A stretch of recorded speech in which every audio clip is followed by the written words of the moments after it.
I think to answer a question about scar tissue, we have to look a little bit about the history of anatomy and medicine, and that historically anatomists just scraped fascia away and didn't look at it because they were really just looking at muscles and bones and how muscles and bones work.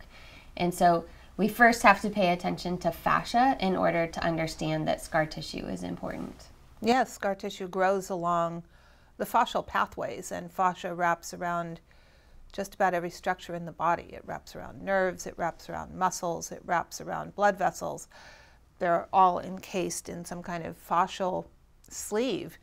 And the scar tissue, an active scar, a scar that's self-propagating, will grow along those fascial lines, and you can end up with action at a distance. In other words, you could start off with a scar, an appendectomy scar, for instance, that ends up eventually causing dowager's hump, because the fascia can grow up so many structures, from where the appendix was removed to the umbilicus to the liver, through the liver, back behind around the heart, all the way up to the back of the neck. And as that fascia starts to, as that active scar continues to propagate, it actually can pull and twist and start to change the shape of the spine. For instance, that's an example of action at a distance with a scar. And we know that because we actually touch bodies and we feel them. So we can feel that kind of tissue and the difference between scar tissue and healthy fascia. Yes. And I think another reason why scar tissue is not really talked about is because medicine in general is getting farther and farther away from actual touch.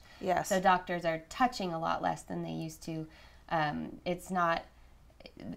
Doctors are much more likely to look towards chemical reasons for things rather than actually looking at scar tissue or fascial component to something like dowager's hump that could then create indigestion and create other problems that look like the presenting symptom looks like something very far away from an appendectomy scar that we know through the trail of our hands and sensing into the nervous system that they're very connected. Yeah, it's easy to follow the trail of a scar because it's palpable.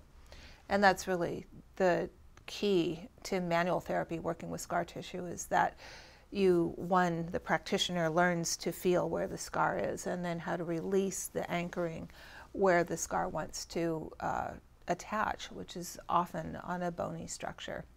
So when I work with teaching about scar tissue, I teach about how to assess the movement of the bones to see at a subtle level whether that movement is being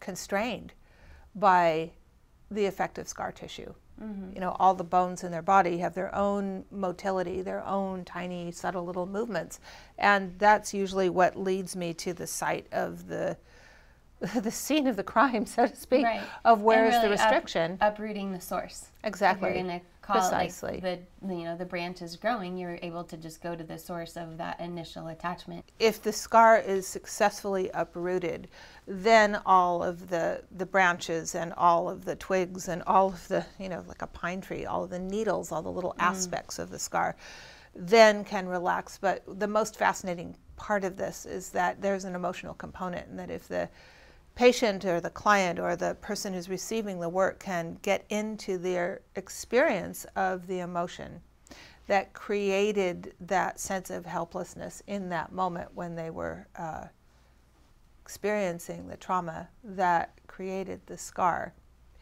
then the scar will resolve itself. And it's not so necessary to be digging up the roots of the scar. The scar will spontaneously dissolve, and I find that completely fascinating. It is fascinating. It's fascinating We're going to have enough to talk about that more.